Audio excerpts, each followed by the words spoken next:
Hello, everyone, and welcome to another episode of the SempreMilan podcast. I'm your host, Ollie Fisher, joined once again by Anthony Torgrud. I'm here. I'm well rested. We're recording a few hours later than normal. I no longer need to drive into an office an hour away. I got to do it from home again. So, yeah, expect a little later podcast schedule, hopefully, from here on out. And Maddie's here too. I don't know if I should say anything because I don't bring anything to the podcast. AJ, right? Isn't that what you said last week? That's the rumor on the street. Yeah. Yeah. So He was just relaying what the people were saying. That's all. Okay. Yeah, I do all those hate comments. It actually feeds me to do less, So no, I'm happy that we're back to our OG recording time. No longer can use the excuse that I don't want to wake up. So looks like I might be here more often. But you can't use the daycare excuse like you did today. We tried to go a little earlier. Well, that excuse will never change. So that's hopefully it changes eventually. Hopefully he's not in daycare forever. Yeah, that'll be school drop off. Yeah. If I'm still doing this in 18 years when he's in college, I need to reevaluate my life decisions. We're doing it in 18 years. It better be making a lot more. That's the point, actually. Hey, if I'm making $5, I'm happy, right? when the time comes, there might actually be testimonial and retirement episodes of this podcast. Here we go, we're coming up to 10 years. There'll be 10 years in 2 years. We're in our 8th year of doing this. Yeah. First one we put out was in 2016. When did I join? 2018 or 2017? 2017. I think you were not even a year down the line. Yeah, ain't that mad? Where does time go? And to think that when we started it up, we were still very much in the banter era, and we're back in it now. Oliver, you boomeranged all the way back around. You and I were still at home, kind of like Martino is. Allegedly, that's what someone said on social media. Okay. Yeah. Let me do the Substat plug. I've been in 6 houses since we started this. Yeah, and 5 houses, 1 apartment. Multiple states, multiple jobs. Multiple girlfriends. Yeah. Oh, hopefully that one doesn't change, huh? Hopefully that one sticks it out. Still enjoying multiple pints on a Sunday as well, eh, brother? Yeah. Just leave it there. Substat, founding members. They wanted you to do it backwards. Remember. Yeah, no, they did. Yeah. Fuck. That's going to be pretty tough, isn't it? That's going to be pretty tough. Remember, how long we got? There's no L's in Merlin except for the L in Merlin. So I said I'd change it, and I have, but I don't know if I've deleted the right L. It's going to be Merrin now from now on. No, I'm not going to do it right. All right. If people really want to see it, I'll do it next week. But, because we're in a rush, I think it genuinely took me about 2 minutes to get through it otherwise. But I'll do the list backwards as a compromise. Roberto Racinos, Marco Velea, Tarek, JT Physio, Mike Schulz, Heavenly 13, Derek Favretto, Merlin Finker, Nasser, Carlo Fassi, Rajat Raul Escobar, Luke Villano, Mats, MJ, Kemin, Joey Gawler, Moritz Pullman, Tito, Mike, and Des Windsor McGlynn. Thank you so much for your support over on the Substack and for being our loyal founding members. We really appreciate it.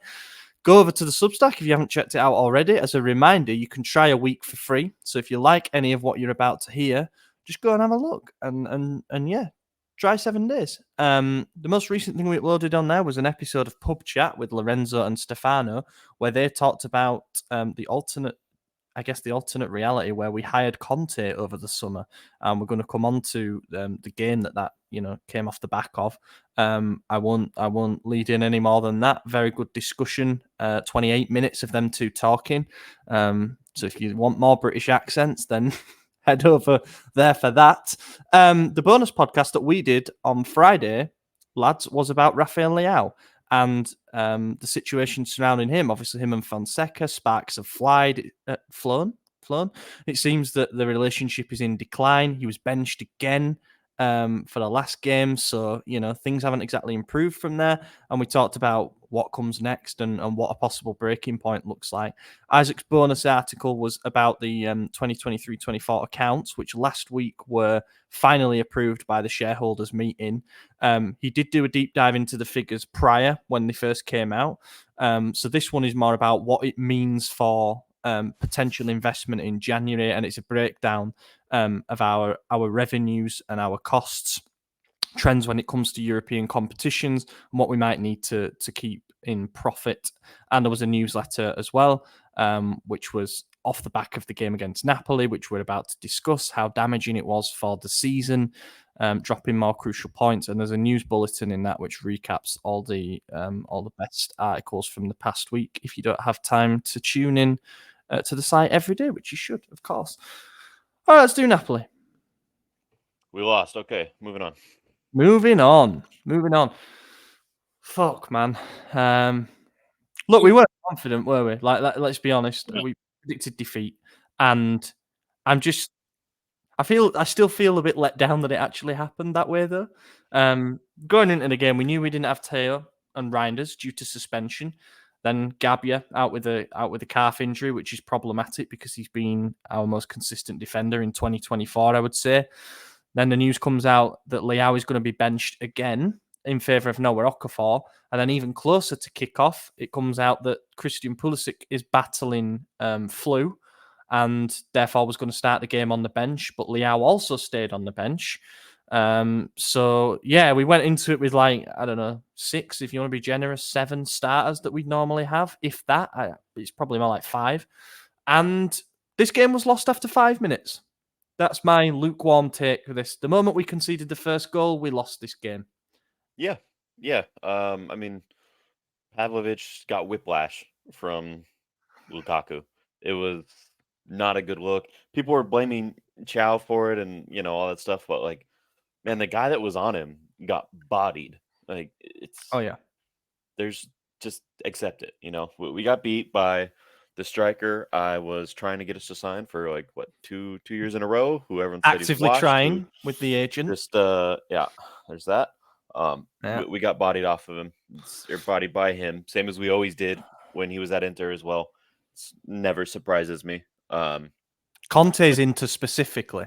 And yeah, exactly. This is where it's all meshed back together nicely, isn't it? Well, weirdly, after that, I thought we were well and above the better side. Agreed. Right up until Kvaratskhelia scores an incredible wonder goal in was 40th, 44th, something like that. Yeah, a few minutes before halftime. Right before the half. Sucker punch. And then the second half, we couldn't build on that momentum. I think we just kind of ended it at halftime. Everyone said, okay, it is what it is. Don't concede more. I predicted we'd lose 3-0. We only lost 2-0. So I guess they did a little bit better than expectation. But, I mean, it's one way to look at it. Yeah. When you look at this lineup, Maignan, okay, he's going to be there. And I do think he was poor on both goals. I think he could have done a lot better on both of them. Royale, we know what we're getting from him. He came off after 60 minutes. Chow, not his best game. Pavlovic, not his best game. Terracciano has never had a good game. Fofana was good. He's been solid. He's been our best midfielder for a while, I think. Mm-hmm. Musa didn't look too hot. Okafor didn't look too hot. Loftus-Cheek has never looked hot. He looks hot. I think he's a good-looking bloke. Hey, pause. Chukwueze did not look good. Morata, awful. Then you look at the substitutes who did come on. Pulisic came on in the 62nd with Leao. You could tell Christian was sick. He got in the right spots, but his shooting was awful. Sick, dude, bro. What's up? He didn't look good. He gets an excuse. I was surprised he played at all, to be honest. He looked fucked, didn't he? He was dripping sweat after 2 minutes. He was not in a good way. We all said, Jordan flu game. It was not the Jordan flu game. No. This was just the flu. He had a couple of moments, though, still. He had a couple some of shots. nice spins. None of them on target. Leao, I don't remember a single thing he did, to be honest with you. Did he look? I think he didn't actually do. He didn't make a case for him to not be benched. No. I don't think that scenario. Yeah. I don't think that Leao starting from the first minute would have changed anything, but it would have shown the desire to win, because when you have 50% of your starters out against the league leaders and you don't play one of your best attackers, whether he's in form or not, you're just asking to lose, right? And I mean, we lost. We were going to lose regardless without 50% of our starters. But it also shows, some people want to go after Conte this summer. Some people want to go after Lukaku. It's kind of like the two different stories, right? So yeah, we were literally bigger story smacked to in tell the than just we were smacked in the face by what we chose not to do, yeah. and that's why I think it hurt a bit more for some people, or not hurt. I think a lot of people used it in almost like a sadistic way to be like, yeah, I'm glad this has happened because now we can all look at it and say we fucked up. We should have gone with Conte, Lukaku, Bongiorno, those guys, and I think it's fair ammunition, considering. I think But all yeah, those things were true regardless of the result, to be honest with you. I mean, well, yeah. It's funny that because we talk about this result as we felt about it at the time. But Napoli got fucking pasted yesterday by Atalanta, yeah, they and did. they looked outstanding. By the way, Yeah. I don't know how Gasperini keeps they'll draw at home to Verona or some shit. Well, Atalanta, and then they'll go and give someone a proper hiding. And yeah, I don't know. They're a funny team, but Gasperini always has them in him. But yeah, look, Napoli, they're still top. And one last thing I want to point out about the selection is the substitutions. Obviously, Leao and Pulisic came on same time, same window, and then only one more sub was made, and that was Camarda, who came on for Loftus-Cheek. And then I think Morata was playing kind of down the middle, or maybe it was Pulisic and it was a 2. I don't know. It was weird, but Musa became the right back. Calabria was on the bench, as was Bartazaghi, as was Jimenez. None of them played. We opted for moving Musa to right back and wasting the rest of our subs. We didn't use that third and final window. We had 2 more subs left, and we just opted not to use them. I mean, when you're 2-0 down at halftime, you think, okay, we need to make changes, and you would think you would want to utilize all your substitutes and not wait until the 82nd minute to bring on a 16-year-old and do nothing. Yeah, because halftime is a free sub window, isn't it? You get 3 in addition to that. So yeah, so we wasted 2 windows then that we didn't use. Exactly. Yeah. So yeah, that was a bit strange. Moose came on at right back, and he did put in one really, really good cross that nobody got on the end of, and that was basically the pattern of the second half. In fact, let's go back 5th minute. They score. As you pointed out, AJ, Lukaku bodying Pavlovic. Like, he's a massive bloke. There's few centre backs that are as big as Lukaku anyway. Then when you combine that with the fact that he's playing in a system that I think brings out his strengths, and he's back in a league where he can do that to quite a lot of the opponents that he faces. But I did find it funny that, in his unveiling, Ibra called Pavlovic the animal. He was a rabbit in the headlights in that particular instance. Barged off the ball. Lukaku slots it in, makes it 1-0. I think Maignan should have been way quicker off his line for that. He made it a very easy finish at the end of it. However, and I pointed this out in the tactical analysis, which I did a bit of this week, it was yet another massive change to the defence, where 3 out of the 4 from the previous game. Like, we ain't going to win fuck all doing this. Changing 3/4 of the defence every week. I get it. A couple of them were forced from the Bruges game because of suspension. But like the centre-back pairing, I think it's been the same from one game to the next 3 times this season. It's just not going to work. Like, we've conceded 2 goals in half of our games. 2 goals or more in half of our games this season. It's, I think it's a symptom of the inconsistency of the lineup, more so than the inconsistency of the players, because we've seen good performances from Thiaw. Tomori has been shaky, definitely, but like, he's not had a consistent partner. Feel sorry for Gabbia. Like, he could do with getting some chemistry with somebody, but anyway, here we are. And then this is where the game settles into the rhythm of Napoli being very happy to let us have the ball and to gaining confidence and then to get overconfident. I remember when, in the lockdown season, we were challenging for the league with Inter, and we'd faltered a little bit. I think we'd dropped points against Spezia, and then we played Inter when they had Conte, and we lost 3-0. They scored early on, and then they scored just before half time. We battered them in the second half, and they ended up beating us 3-0. That's when Lukaku humiliated Romagnoli that time on the counter. It felt exactly like that to me, with the scoreline being the only difference, where once a Conte team gets an early goal, it has completely put the game into their hands, and that is exactly where they would want it. They want us then to have as much of the ball as we like, knowing that we're probably not going to be able to break them down, and we weren't. It was pretty unimaginative. They will happily let us have it on the wings and just pump pointless crosses into the box. They're happy to face a centre forward like Morata, who never hangs in and around the box, and waits for knockdowns and things like that. And they probably knew that the starting lineup that we had out there had mistakes in it as well, which it did. Napoli tried to give us a couple. I mean, there was that horrendous pass inside the box that Musa seized upon, and he should have just hit it first time. But I think he took a touch to settle himself, and they do just enough. But we had moments, and I think if you look at the stats, you'd say that was a good performance against a good team, but it just never felt like we were going to score to me. It felt like all the pressure was just a wave that then stopped, and the second goal is what killed it. And you get that. You get a bit of individual brilliance from a player like Kvara at times, but it's just ironic that that was the entire narrative going into the game. He's never scored against us, not scored at San Siro.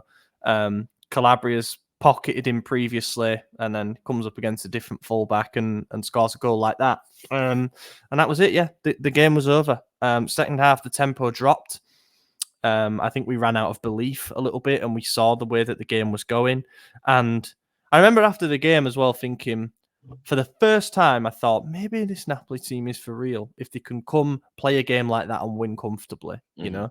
Because we did that to a few teams when we won the league. We didn't even have to play that well, and we still came away with 3 points. And it did feel a bit like Conte's found a groove with this team really, really quickly. And yet, I don't know. I mean, not to go all in on Napoli, but I don't feel like that was the case. I think their first real test was this weekend against Atalanta, and they lost it. You know, I don't fault them for the 3-0 loss to Verona in their first game, because new coach, new system, didn't have all the players yet. You know, it is what it is. But then they had only easy games, really. The hard games, I think they played Juventus and it was 0-0. Yeah, they drew 0-0, yeah. It's not a good Juventus. They were struggling. Napoli should have beat them. And then the side that they faced against us was not Milan. We know that. This was basically in between the first team and the Futuro. This was a Serie B Milan. So, you know, to me, I'm not impressed if you beat this side. You should beat this side. But then to go against Atalanta, who is a good team, and then they obviously lost it. And we were all saying that this was their toughest run, you know. Had we have had Reijnders and Theo like we should have had, and should Leao have started like he should have, it could have been a different game. You know, if Pulisic didn't get sick, it could have been a different game. But there's only so many, you know, what ifs and coulda, shouldas that you could say. But end of the day, I do want to say, if the rest of our starters are there, I don't mind that he's benching Leao, because you want to play the player that's in form, you know, and if that's not Leao, but when half your team is gone, common sense is like an out of form Leao was going to do better than Okafor. Yeah, especially against the current league leaders. You know, you and a team he's done so well against in the past. Exactly. Well, like since Leao's joined Milan, we've lost every single game he hasn't started, and we've picked up points in every game he has. So there's 3 games he didn't play against Napoli. We've lost all 3. Oh, against Napoli, yeah. He's got 5 goal contributions against them, I think. I guess it can't be many more games, 6 or 7. Or maybe it's a little bit more than that. But yeah, he's provided iconic moments against Napoli. That's the thing. Like, I think they're a little bit frightened of him. And Conte in particular will know. And so was Calabria, who could have played. He was on the bench. He could have been called up. I know he was injured. He just I don't know how fit he was exactly, but yeah. But that's like the one guy that he locks down. One world class player he locks down every time, and sure enough, he scores doing one thing that Calabria prevented every single match. But you know, yeah, that's so true, so true. It was very, very silly, I think, of the defenders to just keep showing him inside, because then he's got it on his preferred right foot. I was naive defending, and I thought it was bad goalkeeping as well. Maignan has to stop that, even if it does come through some bodies. Interesting you say that, like, about how the result beating us wasn't that impressive, and I suppose part of it is the caveat that we were without some key players and stuff. But Conte, after the game, seemed to see it very differently because he said that we're in a similar position. He said Napoli basically are in a similar position to Milan because there are two work in progress teams. The difference is that Fonseca inherited a more solid base, and we finished 22 points above them last season, sort of saying, you should be doing a lot better than what you are. And with that win, Napoli went 11 ahead of us. So in that space of time, you could argue it's a 33-point swing. And I know that's not how it works, but it felt damning. It felt like the door shut in our faces in terms of the Scudetto battle as well. I think it's going to be very hard from here. I still think it is, even though Napoli dropped at the weekend and we won. It felt like another big game test where we came up quite substantially short, and therefore, forget about it. Like, we're not going to be consistent enough. And yeah, that's all I've got, really. Tops and flops and fuck it off. Yeah, I don't really have a top, to be honest with you. Fofana? Yeah, maybe Fofana. Maybe, yeah, that's it. It has to be him, really, in my opinion. My flop, I'm going to go Mignon.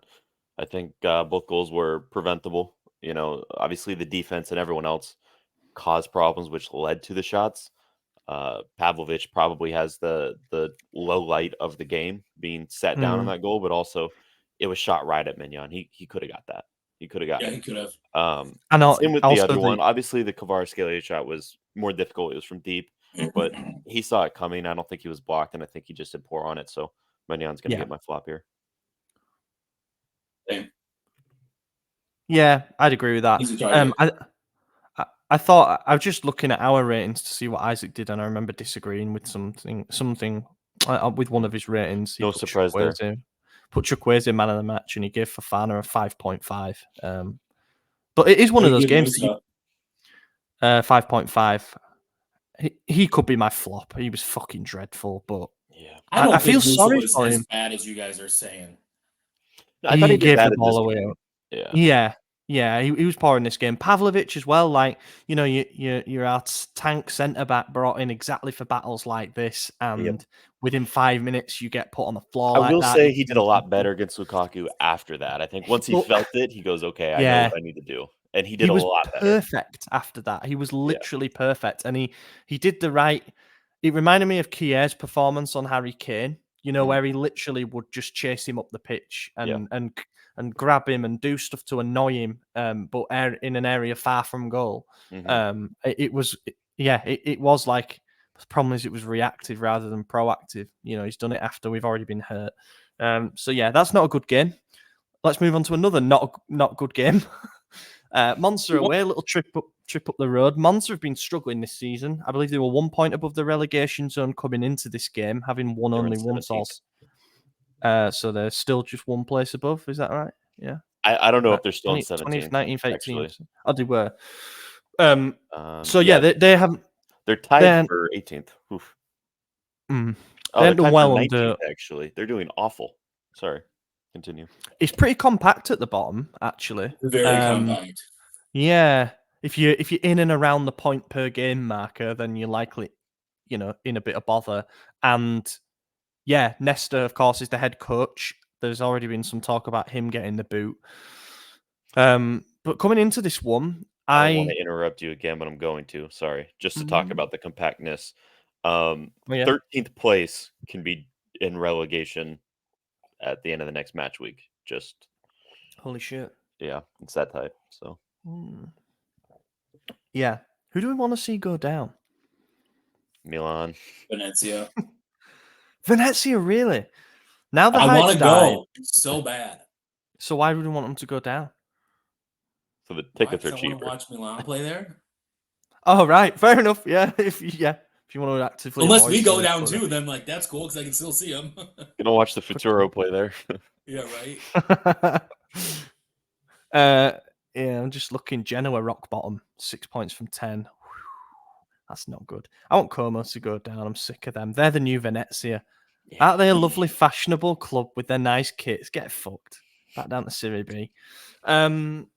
Yeah, Monza Basel is anyway. going to come in and save Genoa, so no need to worry there. Although I don't know, their man. He looks owners a little just filed heavy for set. bankruptcy, so He does. He looks big. Yeah. I kind of want that to happen though. That would be some redemption it. arc. I And then we love it. sign him on loan in January when he scored 10 goals in November. Yeah, anyway, Monza, not very good. However, this was a real tough watch. They were far better than us in the first half. I'll tell you what, right? I'll do something for you that's going to put this into a bit of perspective. I'm going to read the stats line from the game in general. So we had more possession, 56% to 44%. More expected goals, 2.52 to 1.12. More big chances, 6-2 in our favour. More total shots, 18-12. More shots on target, 7-2. More corners, 5-3. That, when you read it as a stat line, reads like a domination in our favour. It wasn't, though. That's not the game I watched. I don't doubt where Doomy got our stats from, but he might have just made them up for all for all I know. That was an awful watch. It was a horrible game. We should have been down like 5-0 at halftime or right before. I know Reijnders scored in the 43rd, so before that, genuinely, like, if it wasn't for Mignon having great saves, which is ironic, seeing as he was flopped for Napoli, he's going to be my top for this game, so spoiler. If it wasn't for him saving us multiple times and the rest of Monza not being able to shoot, namely Danny Maldini, we should have lost this game. 100% we should have lost this game. Their shots off target were ridiculous because they were completely open. We didn't have anyone defending the shots, and they just couldn't put it away. They couldn't find the target. So I personally think we got very lucky here. And this one's more frustrating because it's not against the league leaders, and we don't have 7 starters out. We had, looking at the lineup, I'd say Terracciano and Okafor were the only 2 that shouldn't have been playing, and both of them got subbed off after bad performances. Shocker. Terracciano was okay in this one. This was like the one where you could say it was a 6 out of 10. I didn't think so. I thought he was dog piss again. he just isn't allowed to. You just have an agenda. I do have an agenda, but I also use my eyes, and I just wasn't impressed. Yeah, he made some decent passes. 0 successful dribbles, 0 accurate crosses, 0 tackles won. Yeah, but he slotted into 1 duel, 1. His ground 2 fouls duel committed. win is 20%. He won 20% of his ground duels. That's pretty bad. Good. Yeah, that's 1 of 5. Yeah, bad. I mean, hey, we're looking at the same map. Yeah, the only thing he did well were his accurate passes, 40 of 41. But that's amazing. But you look at the passes that were long passes, and that was the one he missed. You look at the fact that he didn't have any crosses. Like, all his passes were just little taps to his teammates side by side. This is what I. So obviously there was a lot of shit in the summer about how Fonseca wants to sign Emerson Royale because he's a very good attacking fullback. And anyone who's watched Emerson Royale will tell you he's not a good fullback in general. Okay, go ahead. It was totally wrong. He's actually a defensive fullback. And I think Fonseca was like, oh, really? You're still going with that? All right, I'll lean into it as well. Knowing that, realistically, what his plan was to have Emerson alongside the centre-back pairing, Teo on the left, and then Teo could push up, and we build with a 3 from the back, with Emerson being one of them. This was like, with those 4 at the back, this was when I first sort of saw like a bit of that, because Terracciano stayed back. He wasn't allowed past the halfway line effectively. He constantly was making runs into the box. Constantly. Into whose box? Monza's. Yeah. No, I didn't see that. Yes. I'll go find highlights after this, and I'll rewatch that fucking nightmare, because I was screaming at Badare because of it the whole time. I thought Teo got forward way more. I don't recall Teo getting forward. Teo got forward with the ball, but Terracciano just ran in. He just sprinted back. Like, he was always more forward than Morata, who just, I don't know what Morata thinks his job is, but apparently it's not. Yeah, but when I'm talking about build-up, I'm talking about when we have possession in our own half. Like, we still built up with the 3 when Calabria played more, but then Calabria used to make those runs on the far side of the box to try and be on the end of crosses and things like that, because Pulisic moves more central, and like it all changes when you get into an attacking position. But yeah, all right, I maybe have to rewatch. No, I'm not rewatching the game actually. Fuck that. Yeah, and what was it? Yeah, and then the disallowed goal that Monza had, I disagreed with. I'd be very disappointed if it was the other way around, to be honest. The thing that what I found really strange about it was that he hadn't given the foul until the ball went in the back of the net, and that's not how it works. Like an advantage goes to the attacking team, not the defending team. So if he thought it was a foul only after the ball went in, I'm questioning the judgment. Fair enough. I'm wondering if he saw it and wasn't sure and like asked the VAR chief or whatever, like, "Yo, do you guys see anything or is that or something?" And then they said, "Yeah, it looked like a foul." So then he called it. That way But you they need could to use the review it. screen for that. Like he didn't even use the screen. He just decided he was going to blow and gave a free kick. It was really, really weird. I've never seen. It was weird. And on replay, I didn't think we deserved it. I think it was clean. I think it was a flop, to be honest with you, from Teo. And we also got lucky with our goal, I would say. It was a good counter-attack, don't get me wrong, and stood up a really, really nice cross from the right side that Morata... Do you know what? Morata connected with it powerfully. I don't know where it was going, if it was nestling in or just going wide, whatever. He connected with it well, but it obviously hits the Monza player and falls straight to Reijnders, who has a pretty simple... I say simple. It was a diving header to bury the rebound. But yeah, like if I'm Nesta and you've had that start to the season, you've played so well in the first half and your players have missed chances, then you concede a goal like that right at the end of the half, you're like, my luck's out, what can I do? But then the second half was a lot more low event, I would say. It did feel like we were in contain mode a little bit, but then when Leao came on, he did inject a bit of something. Should have probably scored twice. Once was a really, really good run from deep in our half where he just did that gliding thing like the Super Mario. Flew through everyone, got through on goal, and then for some reason chipped it straight into Ratti's hands rather than slotting it low, which would have been a guaranteed goal. That's Leao's season in the run, isn't it? He's doing everything, and then when it gets to the bit that we need, it wasn't there. But he was there wasn't lucky to actually get that ball through on goal because when they showed the replay and they focused on the feet, the Monza defender, I forget which one, stopped it, but Leao's trailing foot just kind of like just squeezed it out, and it just happened to go the right way for us. But so there were 3 pops for the game in the bar, watching with the group of Milan fans, and the smallest was the Reijnders goal. It was like a very whatever clap, like finally golf clap. Frustrated. Yeah. The second pop was when they showed Fonseca and he was chirping, nothing crazy, nothing major, and I just like joking was like, "Oh, I'll give him a red card," and then it popped up and it said Fonseca red card, and that was the loudest cheer of the whole night. Obviously, he didn't. It wasn't actually him who got the red card, but everyone was thrilled to see it. And then the next cheer was Leao's run, and that was it. Those were the 3 moments. And nobody actually knows who got sent off, by the way. No, I haven't seen who got sent off. It was clearly a member of the hope so. Clearly a member of the backing staff, but I didn't see anybody walk down the tunnel either. It will remain a mystery. I've just seen if the app's updated it yet. No, still doesn't have it. It's strange. Monza also should have had a red card. Warren Bondo, who was on a yellow card, Pulisic is running away down the right and he just yanks him back. Yeah.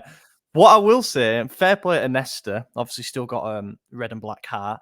He said after the game, our goal should have stood, but we should have had a red card. Bondo should have been sent off. I don't think I've ever seen a coach come out and openly admit that one of his own players should have been sent off. But he said it, and fair play to him. He's just being honest and saying, like, the decisions were bad for both teams. And the referee is apparently being taken off Serie A games for a little bit of time because the arbitrators deduced that he didn't get the major calls right in the game. Fair enough. It should happen. If you fuck up your job, I'd be disciplined too if I did something wrong. If I yanked somebody. Less said, the better. That's it. Really, I don't have anything else to add on this game. Tops and flops. Top, I'm going to go Reijnders because he scored the goal and that's it. Don't think anybody else gave us a right lot, to be honest. Yeah, I'm going to go Mignon just because he saved like 2 or 3 chances that should have went in. So, yeah. Go Reijnders because he scored and I feel like he's just the heartbeat of the team. Yeah, we need him. 100%. He really is, yeah. He really is. There was a report came out from Fabrizio last week, and obviously all the papers have jumped on it too, saying that we've actually begun renewal talks with Reijnders to extend his deal by another couple of years, and so it would kick in next summer and double his salary to about 3.2 mil net per year, and that's because Barca still want him and Man City too are having a look at him. I think he would be very, very suited to a Pep team, I'll be honest. So we need to get that done, but it does sound like he wants to renew his. I think it was his dad came out and said, yeah, we're in talks, and it's brilliant news. So that would be good. Flop's a bit more difficult because it was like a C of 5.5 and 6 out of 10 performances, and nobody really had an absolute mare.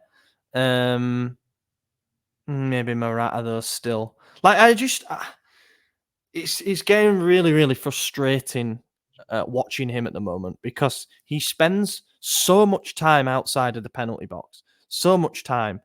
Now, we knew that when we signed him, he wasn't going to score us 30 goals this season. Most placed him in and around the like 12 to 17 mark in all comps, but he's on 2 in 11 now, 2 in 11 games. Enough. The complaint about him is the same complaint we had with Giroud. He drops back, he tries to do, immediately flicks, super pass, and then sprint into the box, and then try to score a header, but he's offside. He's quite literally a younger, slower Giroud, and worse. Is he younger? I think he's worse or slower. Yeah, he's definitely younger. How old is it? 31. He's about 6 years younger. He's 32. Yeah, Giroud's like 40. 38. I don't know, 38. Yeah. Yeah. But I don't think we upgraded over Giroud. I genuinely don't. No. And I think we all were kind of upset at the Morata signing when it was announced anyway. So this isn't like some revelation, but he definitely gets a spot for me. I feel like I'd like to go back. Yeah, I feel like he was always, like you said, deep, trying to do something in the build-up, and it wasn't good. We complained about the Giroud flicks, and yet somehow Morata's are even worse. Like they're never even weighted correctly. Like they're always just wild. And when he does get into the box, he's offside. When there's any contact, he goes down and flops, and he's not even getting the calls. Like he just, I don't know. I haven't been pleased with him at all. Obviously, he scored in like his first game, and everyone's like, "Okay, cool. Like keep that up." I think he scored 2 in his first 3 or 4, something like that, and it was like, "All right, that's good." But like you said, it's been 2 and 11 now, and it hasn't gotten better. It's getting worse. So I think he looked better in the middle with Abraham up top, who also can't score a goal.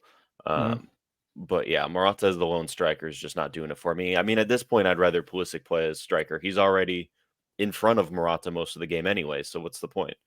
Like it's good. Yeah. Good bit of news as well from this is that Tammy was back on the bench, and I say that because we maybe have to factor in that Morata is playing a lot of minutes at the moment, like a lot, and you are going to lose some of your sharpness and your edge, especially when you're in your 30s. So having Tammy back, maybe we can now start to rotate and manage the minutes a bit more.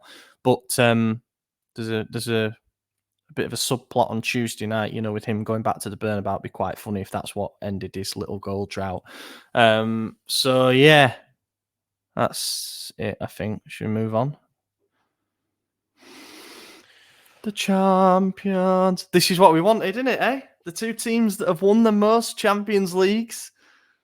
This is why you play the game. Situation I wanted it in. But it might get us the, revival that fans are asking for with, a different direction the team is going in, right? Nah, this game in the current situation is exactly why I drink. This is not Jesus. Just so everyone is fully aware. Someone sponsor AJ. I hadn't drank since Daniels. Madison came to visit me in the end of August. I didn't like quit drinking. I just didn't have a reason to. Says a lot about Maddie, that, by the way. And then Maddie's a drinker. I almost got to drink, but I also do like to drink. So yeah. And then this weekend at the Monza game, I had like 3 during the game, and then the next day I went back and had some more. So Milan has quite literally made me start drinking. I mean, you have extra money to spend now that you don't have to pay for gas, right? I guess that's a good way to look at it. True, actually. That's not a good way to look at it. It's a very unhealthy way to look at it. Oh. But I can't say anything either. I went to watch Huddersfield on Friday night playing the FA Cup. We played against a non-league team. So we're in the 3rd division. We played a team in the 5th division. Their goalkeeper had worked a shift until 4 p.m. at his day job. And we lost 1-0 live on national television. We were on the BBC and we lost 1-0. But I don't remember much of the game because we just got blackout beforehand. So I agree with the drinking thing. Right, so here we go. This is Real Madrid's predicted team. Lunin in goal, Courtois. That's one thing. Courtois is not expected to be back in time. However, that's potentially It doesn't matter if we don't get a shot off. I think Lunin might be the best backup goalkeeper in the world, to be honest. So I think he came 3rd in the what is it, the Yashin thing at the Ballon d'Or. Mm-hmm. Here's my one thing that I'm going to highlight as where we could get a bit of joy. Lucas Vazquez is playing right back for them at the moment. We simply have to start Leao. And it sounds like we are going to start him because Leao can get at Vazquez, definitely. He's a converted winger. Militao, Rudiger, the centre-backs, arguably, one of the best centre-back pairings in Europe. Ferland Mendy at left-back. Valverde, Tchouaméni, and Modric as the midfield. This could change. This is just about a day out, aren't we? Bellingham in behind Vinicius Jr. and Mbappe. Fuck me. That front three is it's just vile. All of that it. That being said, they're not. They're in a little bit of a mini crisis at the moment at Real Madrid because they found themselves quite far behind Barcelona in the league. They lost to Lille in the Champions League, and I think they sort of showed us a blueprint of how to do it, really, when you're stacking up with such inferior talent. And obviously, they got hammered 4-0 in El Clasico. They were 2-0 down against Dortmund at the Bernabeu at halftime. Then they scored 5 goals in from the 60th minute onwards to win 5-2. But I guess they've shown a little bit of vulnerability compared to last season where they won the league at a canter. They won the Champions League. They won the Super Cup, like just racking up trophies again. But I fear for us. I think this could be a bloodbath. Yeah, and I don't know if this was a real quote, but I believe it was. But Vini getting snubbed for Ballon d'Or, he said he's going to take it out on us. So did they not play? Exactly they didn't. Excited. Of course, that's another thing. They didn't play at the weekend because Valencia is currently underwater. Yeah, that's a proper flood, Bologna. If you're listening, no, seriously, that was terrible. Obviously, I think over 70 people have died in that. So not I was good. watching And Barca. Way to make a joke. No, I mean, it is a real flood. Genuine. Bologna. Well, Bologna didn't actually. That wasn't a joke. No, again, fake. There was blue skies. Yeah, there was. Right? Yeah, it was dry. Blue skies. It was a lovely day, in fact. So they've got more rest in their legs as well as a result of not playing at the weekend, and we are the first game that they'll play after the whole Ballon d'Or saga. So fucked is what I'm going. Maybe they've here. gotten over it. It's been a few days. Maybe they've calmed down. Yeah, listen, I don't think even if they played this weekend, if it would have affected the outcome of the game on Tuesday. No, that's a fair point. I don't know. That's a fair point. Also, there's I don't know. Has Mbappe ever scored against us? Yeah.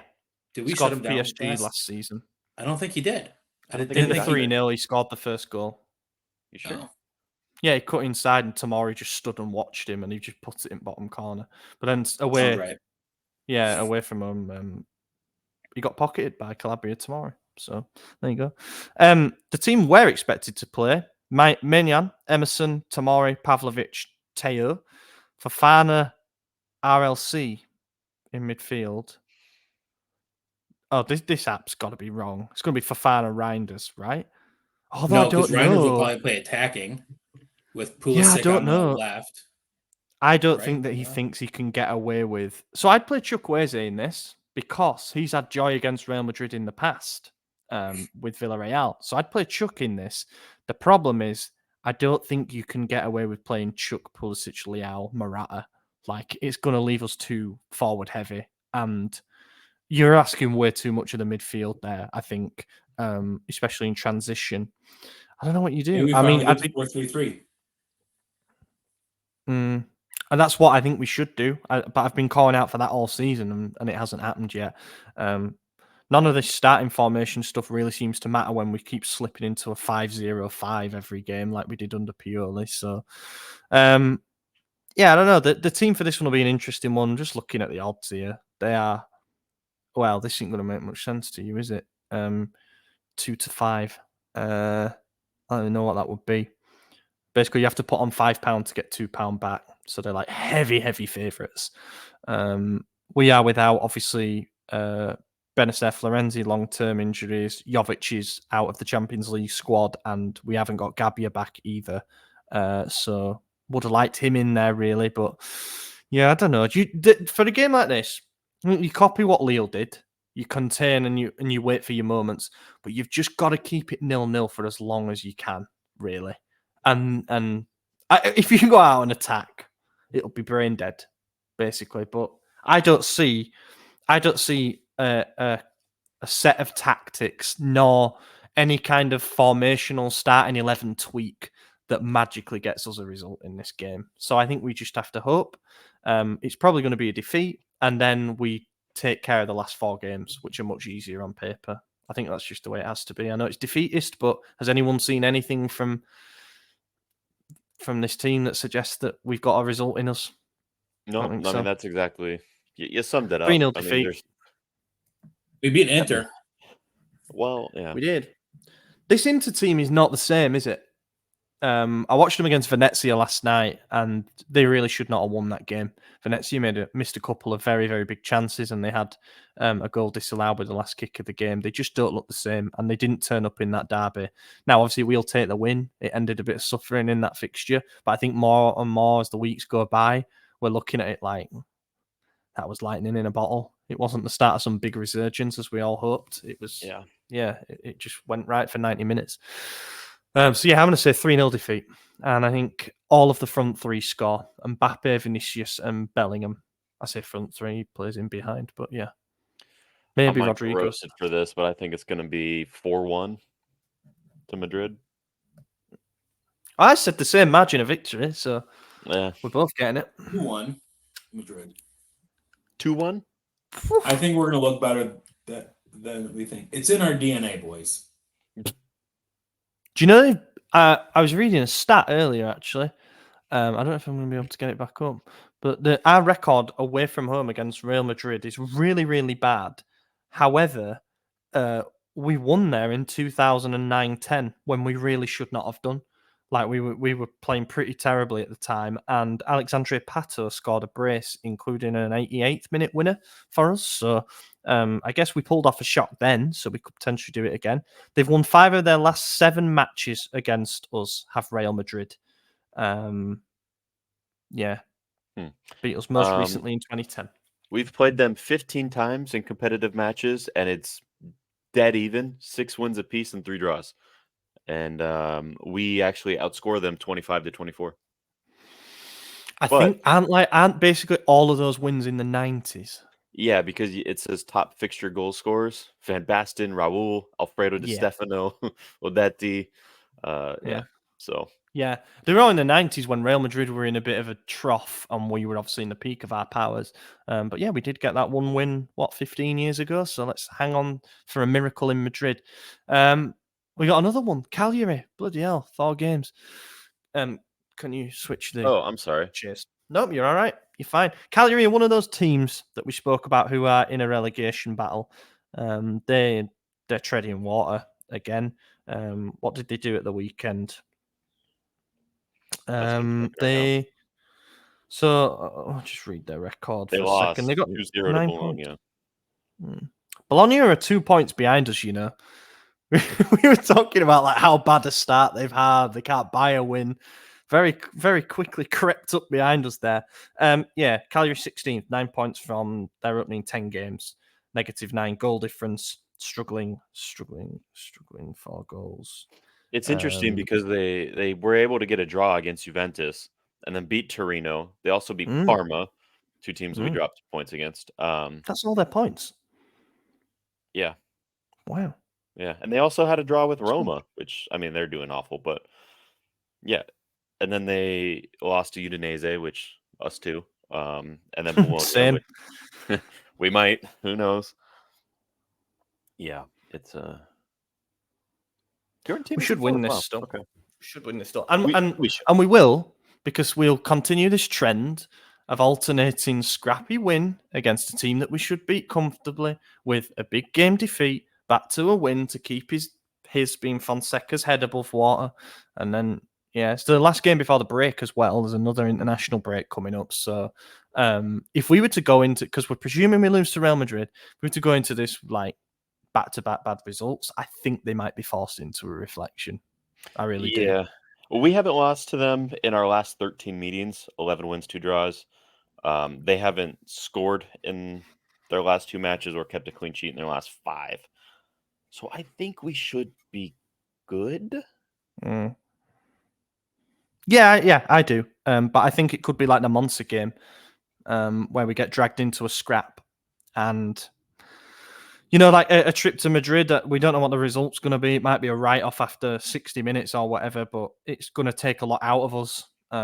So I'm not expecting us to run away with this game at all. I think Cagliari are one of those teams that we have a ridiculously one-sided record against. Yeah. But yeah, I mean, nothing particularly fills me with any confidence at the moment. Yeah, I don't. Go ahead. They've only won 2 of 24 home games against us. Yeah, that's awful. Really bad. 3 of 49 in all games. I don't have much else to say about them. I couldn't pinpoint like a highlight player or one to watch or anything. They're a really bad side. We should beat them comfortably. It would be nice to see Leao start again, but I don't know if we'll ever see that again. So who knows? Feels like a game for Leao, does this? Child. He's going to start again. He's not like... Yeah, of course he's going to start again. 3 games doesn't mean he's not going to start again.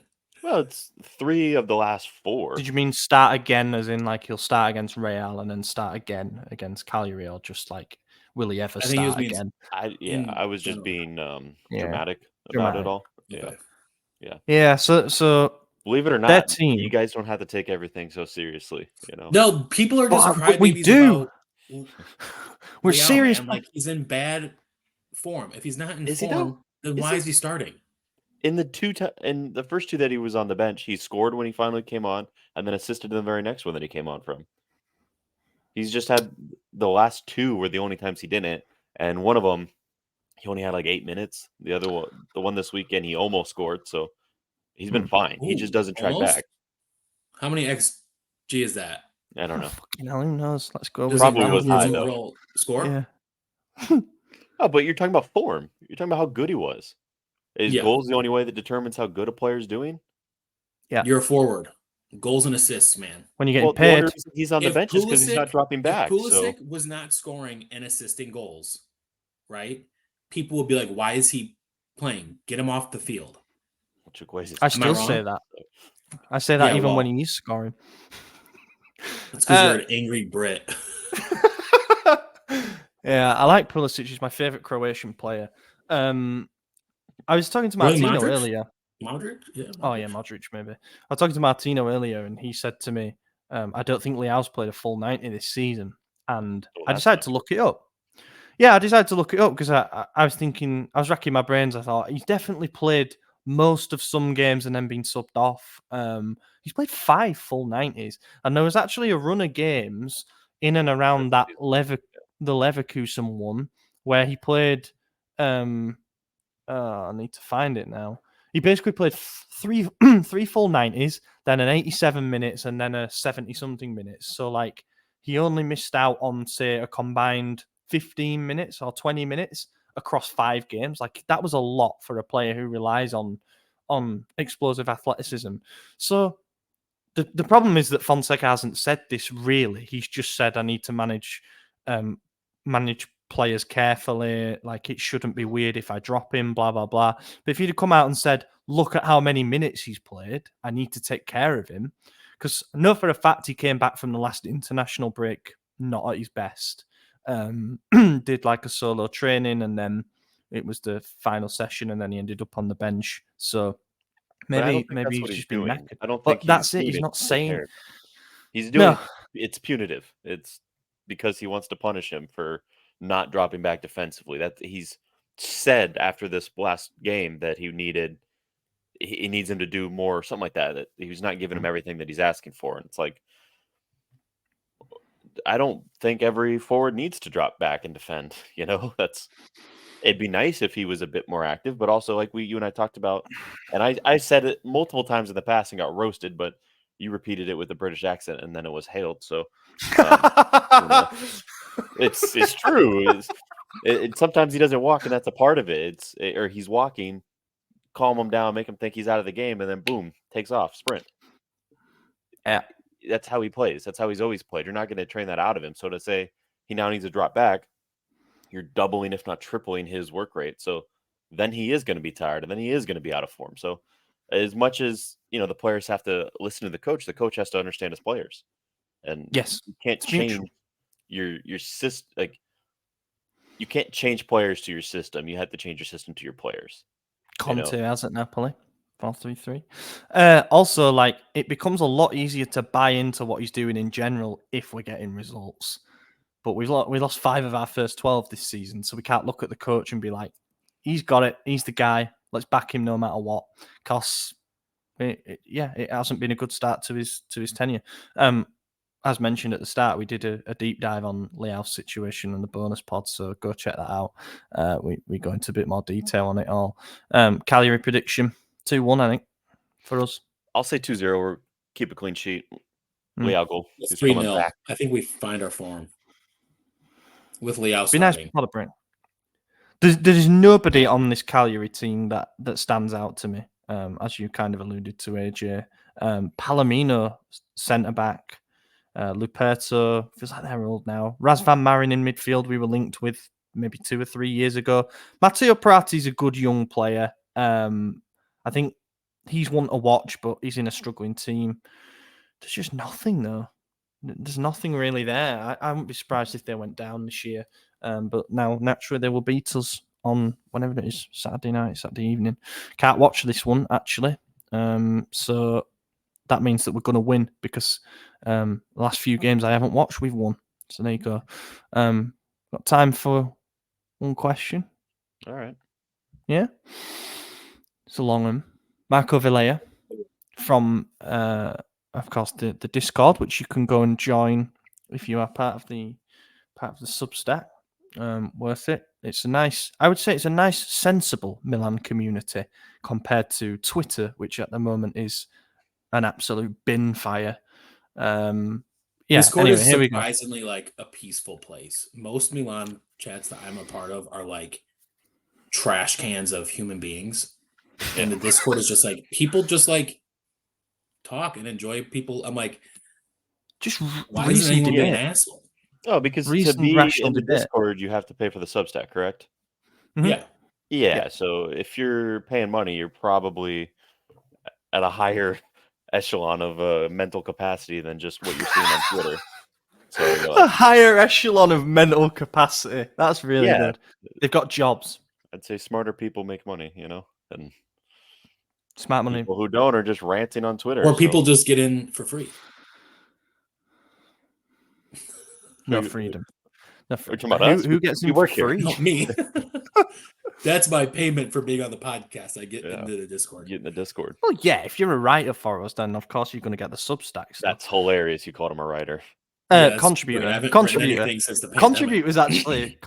too generous as well, isn't it? I say a few words here and there. Read the question. Yeah, all right. Here we go. This is going to take about an hour, by the way. No, I like this question, Marco, because it kind of feeds in what we were saying before. Fonseca, like all Milan coaches, will be judged on the big games. He has so far lost 2, brackets 3 if you count Fiorentina, drawn 1, Lazio, and 1-1, Inter.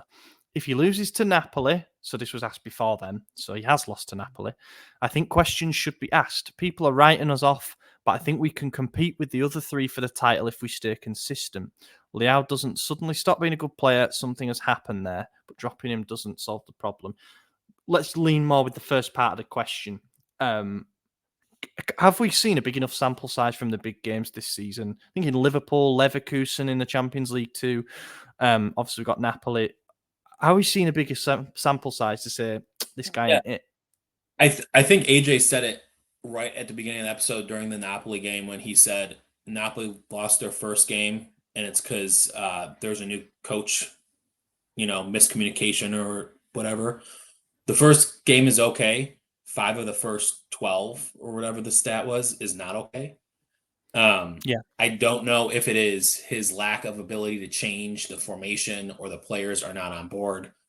I think about half the players are on board, but your biggest players are not. And unfortunately, there's a bigger problem at hand than just Fonseca, but he's the easiest thing to change. So, Yeah. Yeah, I think we have seen a good sample size. I mean, I'm going through it, and look, no one expected us to win the Napoli game given the issues that we had with the players, available substitutions. But if we would have gotten any result, then it would have been like, okay, wow, he does know how to play tactical. He made something happen here. I'm not giving an excuse for that, but that one doesn't weigh as heavily just given the circumstances. Leverkusen, I thought we could have won that game. It's a big game, but they haven't been as good this season as they were last season either. Granted, at the time it was just one loss, but when you go undefeated, you're worse. We lost that game. Liverpool, I don't think anyone expected us to win, and we got battered, rightly so. Started well. Yeah, we did start well. We scored 3 minutes in with Pulisic. But then the derby, we won that, and we said, okay, that's good. And then the next game was Lecce, and we won 3-0. So we thought, wow, we're back into it. But then it was Liverpool. And then we had the collapse against Fiorentina, who's not a good team. I mean, I think currently they're in fourth. So maybe there's a little more of a player personnel issue with that one, right? With the PKs, but also that goes back to Fonseca, like them not taking his word, and Yeah, and there's We no were way to know the, if Pulisic was going to score them. Obviously, he's never missed one this point in his Right. career, but Has he not? He's still, never missed a penalty. he's never missed 12 out of 12. Yeah. Me. That's why it's hilarious that worse. the two Even bozos who worse. do miss all the time were the ones who did it. Yeah. Yeah. So, and then the Parma game was a disaster. That was not a big game. No. And losing to or drawing with Lazio 2-2 was a bigger game, and that's also not a good result. So, I think we've had enough of a sample size, not just in big games, but in small games and medium games, to show that there's no consistency, that the only teams we're beating comfortably are the teams that we should be beating comfortably. And even then, we're not beating all of them. Like Parma. Parma should never have beat us. They've got one win all season. Us. That's ridiculous. For the team that finished second last season and has been top 4 consistently since we first got it a few years ago, who's won a Scudetto recently, there's no reason that we should be losing to a newly promoted Parma. No reason. Spot on. We'll wrap it up there. Good point to end on. Okay. I've been your host, Ollie Fisher. Find me on Twitter at Ollie Fisher. AJ, cheers for joining. Yep. See you guys next time. Maddie? Be here. Let's hope that we perform some miracles and get 6 points from the next 2 games. Back later in the week for a bonus episode. Back early next week for, of course, another main pod. Have a good week, everyone. Gol! Ancora Teo! È una meraviglia! Il gol di Teo Hernandez da un'area all'altra! È una meraviglia! Senti il mio cuore!